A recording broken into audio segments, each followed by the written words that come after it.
khutbah dan syarat-syaratnya. Walaupun kita tidak naik khotib, setidaknya perlu mengetahui tentang rukun-rukun khutbah itu sendiri. Rukun khutbah ada 5. Di dalam khutbah Jumat yang terdiri dari 2 khutbah, 3 rukun pertama harus ada di 2 rukun khutbah. Sedangkan rukun yang 1 boleh di khutbah pertama, boleh di khutbah kedua. Yang terakhir adanya hanya di khutbah yang kedua. Mari akan kita kupas rukun khutbah ini. Ini faedahnya besar. DKM masjid andai kata khotib insidentil berhalangan hadir, setidaknya dari DKM ada yang bisa tampil berkhutbah dan dia sudah mengerti tentang rukun itu. Yang pertama, hamdalah. Mengucap alhamdulillah. Dari istiqaq mustaqnya boleh menyebut alhamdulillah, boleh hamdan lillah, boleh ahmadullah, nahmaduhu wa nasta'inuhu. Judulnya ada kalimat itu. Bagaimana kalau menggunakan sinonim syukron lillah? Enggak cukup syarat, walaupun maknanya berdekatan. Jadi lafaznya harus hamdalah, hamdan lillah, ahmadullah, boleh ya, alhamdulillah. Adapun lanjutannya ya silakan, alhamdulillahi rabbil alamin, boleh, alhamdulillahilladzi anzala ala abdihi kitaban, silahkan. Yang penting munasabah.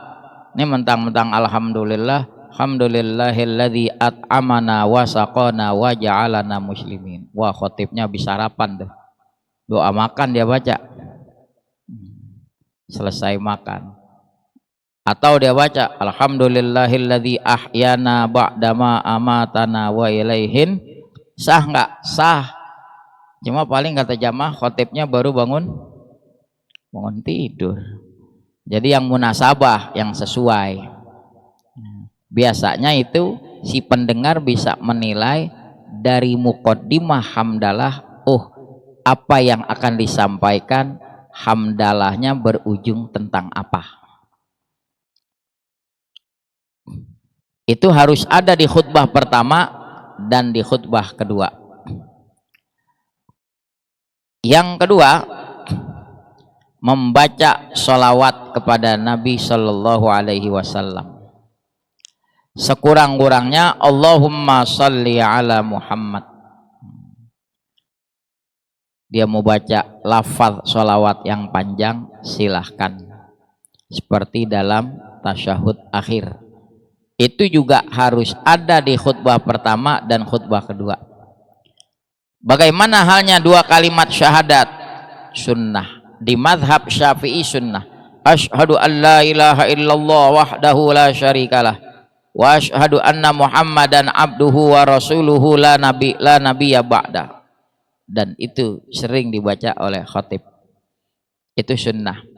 Kalau di mazhab lain itu masuk kategori wajib dibaca. Jadi menyikapinya bagaimana?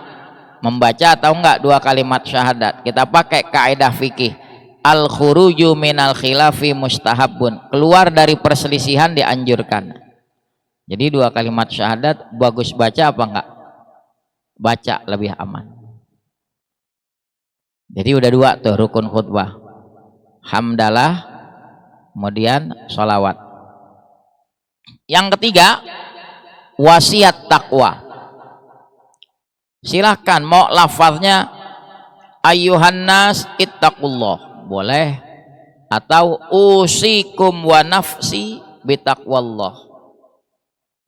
Dan itulah inti daripada khutbah Jumat, ya rukun ketiga, menjabarkan pilar-pilar ketakwaan.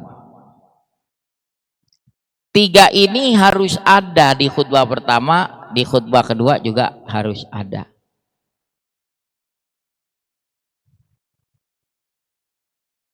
Saya pernah di satu instansi, saya terjadwal di situ, saya datang. Ternyata DKM-nya memanggil khotib yang lain. Sebenarnya alasannya nggak kuat, dia bilang. Soalnya DKM-nya baru. Lah, emang mentang-mentang DKM baru, jadwal yang udah tertulis tahun lalu jadi berubah begitu. Ya sudah. Naik ini khotib dari satu yayasan. Khutbah pertama nggak baca sholawat. Saya pikir saya mungkin kurang saya dengerin lagi di khutbah kedua, nggak baca juga. Ini rukun. Saya diminta mimpin sholat Jumat, enggak. Selesai Jumat, pribadi saya zuhur lagi. Baik-baik saya hampiri sang khotib. Saya pantang jatuhkan orang di hadapan orang.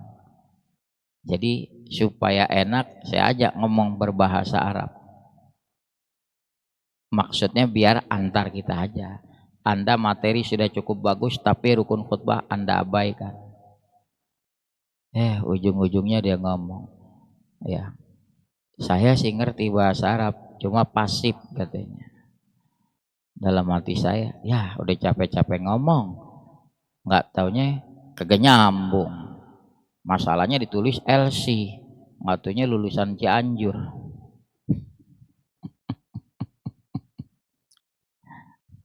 Udah saya sampaikan, antum tadi nggak baca sholawat. Kalau dikasih masukan, dinasihatin, nerima, udah ahlan wa sahlan. Ini ngeyel, itu masalah khilaf. Masalah khilaf. Ketika dia katakan masalah khilaf, ini kadang-kadang orang kagak ngerti, dia bertamengnya apa? Itu masalah khilaf, perbedaan pendapat. Saya bilang, antum main ngomong masalah khilaf, ya ada acuannya enggak? Udah buka belum kitab Fathul Wahhab? Di situ diterangkan dalil baca selawat itu ittiba. Kalau ittiba mengikut kepada Rasul, udah kagak ada khilaf. Antum gegabah main ngomong masalah khilaf. Dari mana antum? Itu dalilnya ittiba. Arti ittiba ngikut Nabi. Khutbah mesti berselawat. Nah, di situ dia diam. DKM-nya letuk. Ustadz denger aja. Antum harusnya yang lebih tanggung jawab. Antum DKM setiap Jumat ada di situ. Kebetulan ada di situ. Tanggung jawab antum. Kalau khotib siapapun rukun khutbahnya kurang, zuhur lagi. Kenapa? Jumatnya nggak sah. Ini kadang-kadang orang gegabah, sudah orangnya kurang mengerti, dia bilang masalah khilaf. Dia nggak bisa jabarkan. Dah, kita kembali. Hamdalah, sholawat, wasiat takwa. Itu harus ada di dua khutbah. Yang keempat, mengutip ayat Al-Quran. Utuh satu ayat dan memberi faham. Begitu dalam kitab Wasyahul Afrah.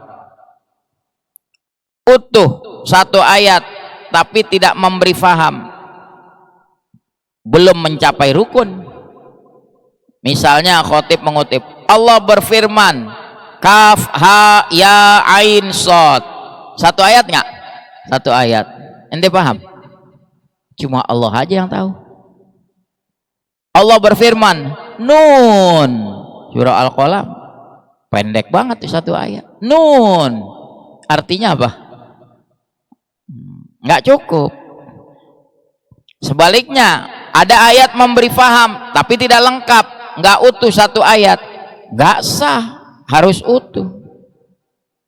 Allah berfirman, Allahu la ilaha illa huwal hayyul qayyum. Udah selesai belum? Belum. Orang sampai wahwal aliyul azim kok belum utuh. Jadi harus dia kutip ayatnya itu utuh dan memberi paham. Ketahuan kutip yang pendek dan memberi paham. Allah berfirman, qul huwallahu ahad. Katakan Allah Maha Esa. Udah jabarkan singkatannya. Si khotib bilang, jamaah sekalian, dari ayat ini kita diperintah untuk senantiasa mengesakan Allah. Allah esa zatnya, sifatnya, esa perbuatannya, tidak boleh dipersekutukan oleh sesuatu apapun. Mudah-mudahan Allah matikan kita dalam keadaan bertauhid. Barakallahu li walakum. Waduh, kata jamaah singkat padat, padahal bahan segitu. Apalagi yang di kantor udah girang aja tuh.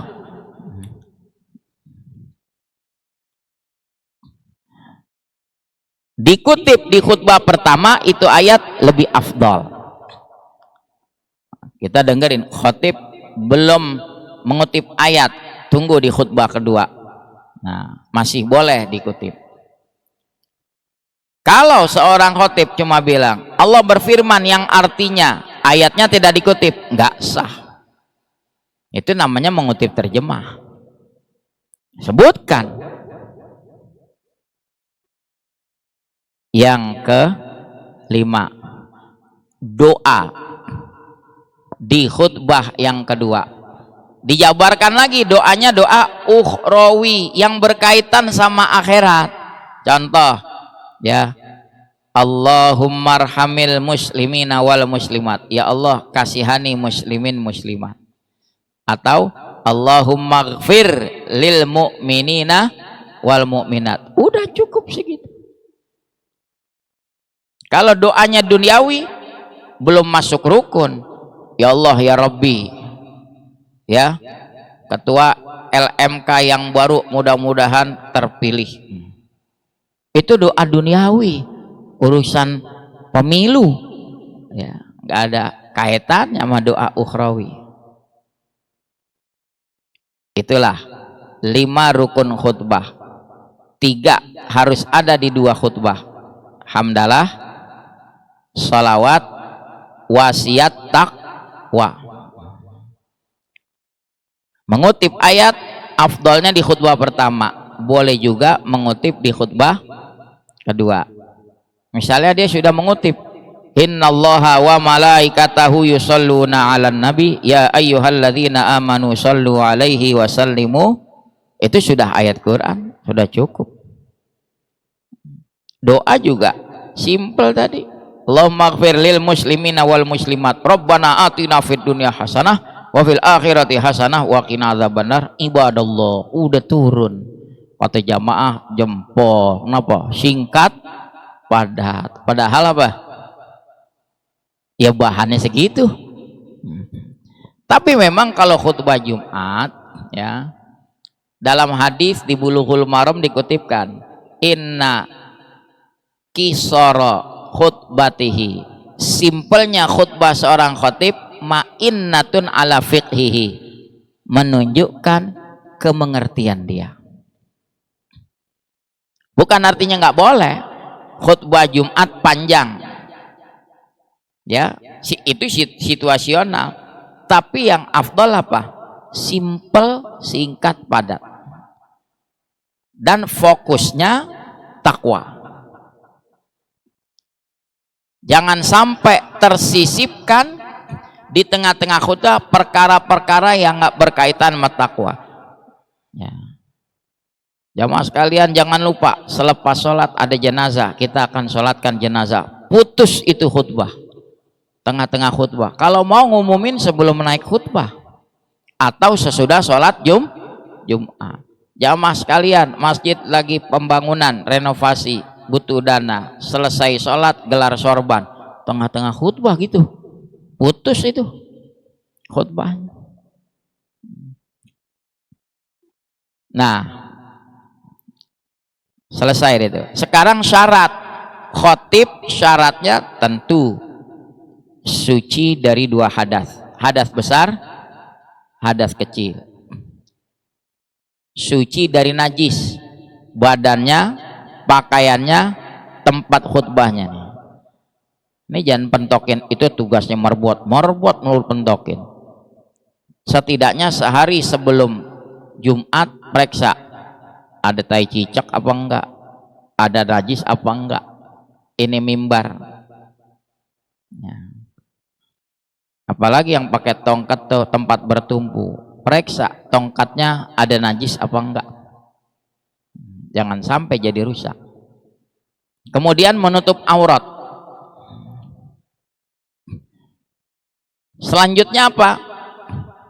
Khatib mesti duduk antara 2 khutbah. Itu bukan rukun, syarat. Antara 2 khutbah dia wajib duduk. Sunnahnya khatib ketika duduk dalam Fathul Mu'in, sunnahnya membaca kulhu. Kalau antum jamaah silahkan, itu salah satu tempat yang mustajab. Hajat kita doa ya. Apa hajat kebutuhan kita, minta pada Allah. Selanjutnya apa lagi? Khatib wajib berdiri bila mampu, seperti halnya sholat. Kalau tidak mampu, sama seperti sholat, dia kemampuannya hanya duduk. Dari khutbah pertama sampai khutbah kedua duduk terus, nggak apa-apa. Jangankan duduk, dalam kitab Bidayatul Mubtadi wa Umdatul Auladi, berbaring pun boleh. Seperti hanya sholat, nggak sanggup diri duduk, nggak sanggup duduk berbaring. Khatib begitu juga. Jangan kata diri, duduk aja kagak bisa, udah berbaring deh. Alhamdulillah, kata jamaah, emang gak ada khotib yang lain. Jamaah orang pada demen sama dia, mau dibilang apa? Bukan gak ada khotib yang lain, jamaah demen denger khutbahnya. Dia sih gak ambisi, udah cari khotib yang lain. Enggak, Pak Kiai, kita masih berharap. Anda udah gak bisa duduk ya, berbaring, biarin, siapin balik deh. Itu di fikih dibahas. Jadi andai kata terjadi, antum nggak usah kaget, tor diviralin, waduh aliran aneh nih gitu. Sah nggak? Sah. Nah, balik lagi, kalau dia dari awal khutbah sampai akhir khutbah, khutbah pertama, khutbah kedua, duduk, kan tadi Ustadz bilang antara 2 khutbah, kalau khotibnya berdiri harus diselingi duduk. Lalu membedakan khutbah pertama kedua, kalau dia dari awal duduk bagaimana? Nah, membedakannya diam seukuran tumak ninah, karena emang dari awal si khotib duduk. Selesai khutbah pertama, barakallahu li walakum fil Qur'anil Karim wa nafa'ani wa iyyakum bima fihi minal ayati wa dzikril hakim. Aqulu qauli hadza wa astaghfirullahal azim li walakum. Nah, udah dia diam sejenak, lanjut lagi khutbah kedua. Kenapa membedakan khutbah pertama kedua? Karena dia dari awal duduk, membedakannya diam. Berbeda kalau dia mampu berdiri, wajib berdiri. Membedakannya ya dengan duduk. Mudah-mudahan ya yang bisa kami sampaikan bermanfaat. Itu bicara rukun khutbah Jumat. Kalau Id bagaimana? Id ada 3 versi. Versi pertama yang seperti khutbah Jumat, 2 khutbah diselingi duduk. Idul Fitri, Idul Adha. Versi kedua, 2 khutbah tanpa duduk. Versi ketiga, 1 khutbah tanpa duduk. 3-tiganya benar. kalau Idul Fitri, Idul Adha. Balik deh sama DKM sama si khotib. Ya, kalau DKM yang bijak, dia akan kasih tahu, Pak Khotib, di sini kami Idul Fitri biasa 2 khutbah seperti Jumat diselingi duduk. Khotib bilang, oh ya, berarti disediakan bangku. Iya. Ada tempat lain, Pak Khotib, kita tetap 2 khutbah tanpa duduk. Berarti nggak disiapin bangku. Iya. Kan kalau dikasih tahu enak. Kita biasa 2 khutbah pakai duduk. Panitia nggak ngasih tahu saya sampai ngejengkang. Lihat pantat kan nyari bangku, gitu. Untung nggak geledak. Selesai khutbah, selesai sholat, saya kasih masukan. Antum nggak masalah 2 khutbah tanpa duduk, cuma kasih tahu khotib dong. Ya, macam-macam. Ada lagi yang khutbah Idul Adha di lapangan, ini panitianya nggak aware. Saya tengah-tengah khutbah Idul Adha, ini jamaah kok sorot matanya bukan ke saya, di belakang. Nggak taunya sapi terlepas. Untung saya nggak diseruduk. Bener-bener itu macam-macam pengalaman tuh. Saya bilang, ente gimana sih, sapi ikat yang kenceng kenapa sih? Nah, terus sapi mau dengerin khutbah di belakang kita, sapi lagi diri. Ada lagi khutbah Idul Fitri di lapangan, hujan. Saya ditinggal sendirian, tega banget bener-bener. Iya, ngalamin tuh. Kan saya curiga, begitu walat dolin, kok kagak ada yang amin. Hujan sayup-sayup nggak ada yang amin. Akhirnya ngelirik juga, saya bilang kagak ada orang. Wah, bener-bener nih. Udah, inti jangan nanya daerah mana itu, ntar kampungin deh lagi.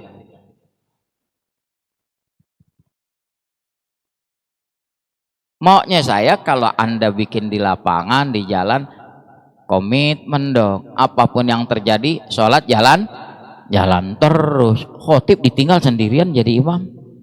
Ya, jadi batal itu. Wallahu a'lam.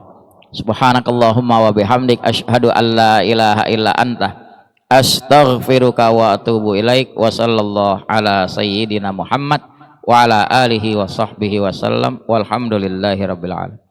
Assalamualaikum warahmatullahi wabarakatuh.